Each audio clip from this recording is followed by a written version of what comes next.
दिखाते हैं आपको।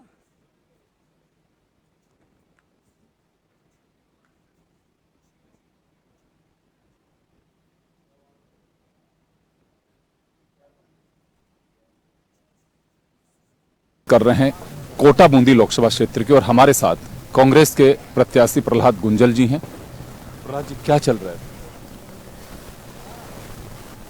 लोग बदलाव के मूड में हैं। लगातार 10 साल से आशीर्वाद देने के बाद, जनादेश देने के बाद और दूसरी बार तो पार्लियामेंट के शीर्ष पद पर पहुंच जाने के बाद भी लोगों को ऐसा लगता है डाक के 3 पात डेवलपमेंट के नाम पर कोई एक चीज नहीं है गिनाने को। और इसलिए मैं रोज पूछता हूं, भाई आप अपनी उपलब्धियां तो गिनाओ।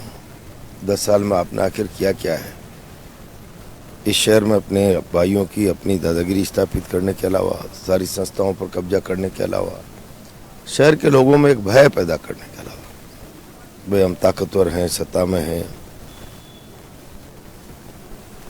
गले तक शहर भरा पड़ा है, गले तक। कहे ना कि 10 साल की हमारी ये उपलब्धि है। आज कह रहे हैं कि कांग्रेस ने एयरपोर्ट में बाधा डाली थी इसलिए नहीं बन पाया। क्या बाधा डाली थी? आप शक्तिशाली पद पर बैठे हुए थे, आप तय करते। प्रधानमंत्री ने 50 एयरपोर्ट की घोषणा की ना बजट में, क्यों नहीं कोटा का नाम आया उसमें? बाधाएं होती तो दूर होती रहती। इसका मतलब न तो आप गंभीर थे, न आपने गंभीरता से सरकार को, इस पक्ष को रखा है। अगर आपने रखा होता तो एयरपोर्ट की घोषणा तो बजट में 50 की तो इसकी भी तो होनी चाहिए थी ना। गुंजल साहब, आप जो चुनाव लड़ रहे हैं इसमें मुद्दे के आधार पे बना रहे हैं कि बिरला जी गिनाएं कि 10 साल में बड़ी क्या योजना दी है। गिनाना ही पड़ेगा ना। एक बार, पहली बार तो भरोसे पर बात बनती है, और 5 साल के बाद आप लोगों के बीच में जाओगे तो कोरा भरोसा काम थोड़ी करता है। कर्मों की किताब जांची जाएगी, और बिरला जी के 10 साल की कर्मों की किताब तो 00 से ज्यादा मार्किंग नहीं है। और ये बदलाव है लोगों में, ऐसा नहीं कि मैं कह रहा हूं। आपको 4 जून को देखने को मिलेगा। मोदी जी को विकसित भारत की जो बात कह रहे हैं वो उसका असर रहेगा, या बिरला साहब को जो आप घेरेंगे उसका असर रहेगा? देखिए, आपके शरीर में अगर कोई उंगली में भी दर्द है ना, तो आप सहज नहीं रह सकते। मोदी जी विकसित भारत की बात कर रहे हैं, मान लिया, और कोटा में हुआ क्या भाई? 10 साल गिनाओ ना आप, और फिर आप देश के 4थे नंबर के प्रोटोकॉल के व्यक्ति, और आपने केवल एक काम जरूर किया कि आओ लुटियंस जोन में मेरा रुतबा देखो, मैं कितना ताकतवर हूँ। यहाँ के लोगों को ट्रेनों से, बसों से बुला बुला के रोटी खिलाना, रुतबा दिखाना।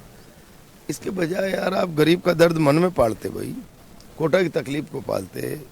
आप आईटी हब लेके आते। आप इस जगह पहुंच गए थे तो एक उच्च मानकों का सेंट्रल केंद्रीय विश्वविद्यालय लेके आते, आईआईटी लाते, एम्स लाते, तो लगता हमारा सांसद, हमारा वोट इतनी ताकत में चला गया।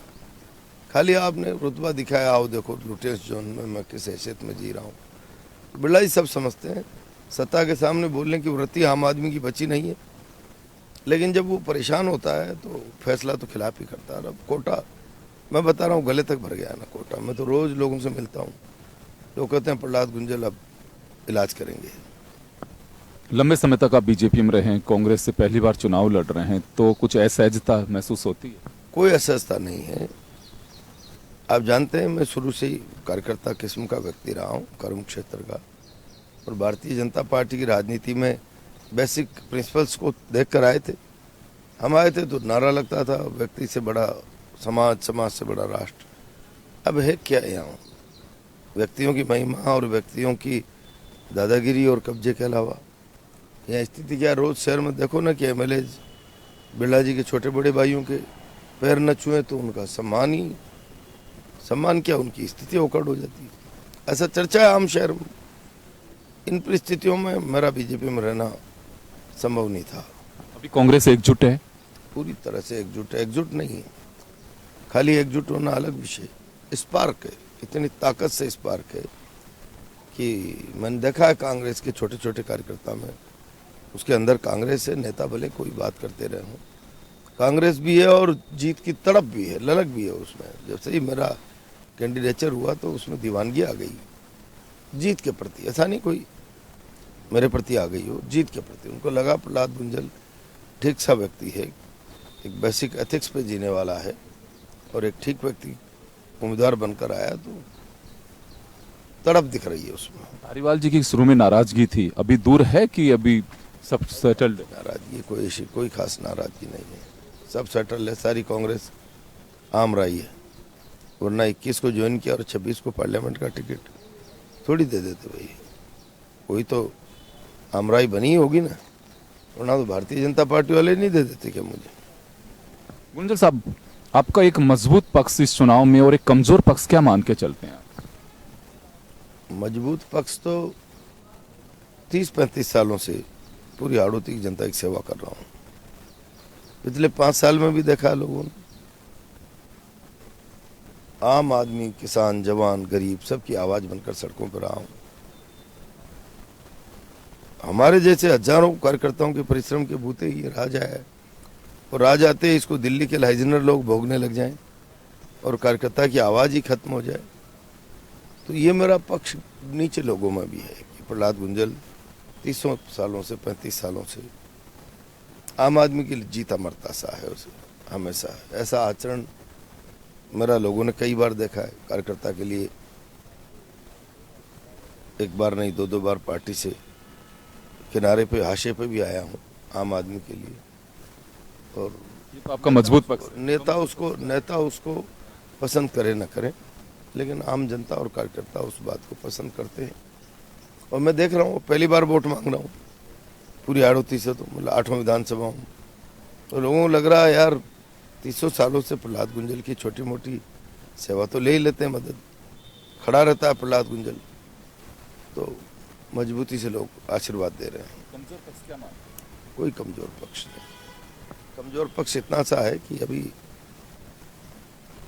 10-15 दिन ही हुए ना, तो कांग्रेस की वर्किंग व्यवस्था उसको थोड़ा सा समझने में टाइम लगेगा, बाकी तो कोई कमजोर पक्ष नहीं है। तो चलिए, प्रहलाद गुंजल जी पूरी तरह से आश्वस्त हैं और कह रहे हैं कि कोटा की जनता, इस लोकसभा क्षेत्र की जनता जो देश के पार्लियामेंट के एक शीर्ष पद पे पहुंचे हैं, उनसे हिसाब मांगना चाहती है। और इनका मजबूत पक्ष है कि 30 से 35 साल तक जनता की जो सेवा की है, जनता के बीच रह करके जो संघर्ष किया है, वही उनका मजबूत पक्ष है और यही जीत का आधार बनेगा। कैमरा पर्सन गिरिराज के साथ योगेंद्र शर्मा, जन टीवी न्यूज, कोटा।